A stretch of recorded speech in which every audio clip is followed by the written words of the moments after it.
আমি তোমাদের group C বা গ্রুপ ডি রিলেটেড কিছু কোশ্চেন দেব, যেটা তোমাদের পরীক্ষায় কাজে লাগতে পারে।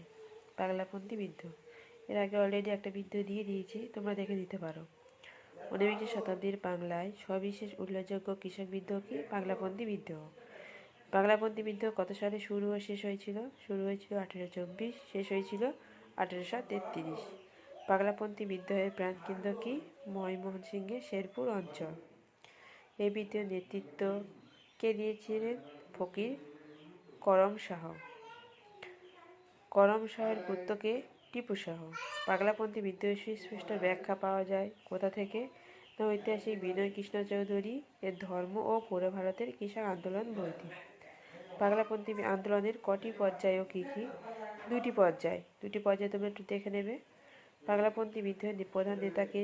টিপু শাহ। টিপু শব্দের অর্থ কী ছিল? বাঘ। মানুষ এক আল্লাহর সৃষ্টি, সুতরাং তারা সবাই সমান এবং পরস্পর ভাই ভাই। কে বলেছিলেন? করিম শাহ।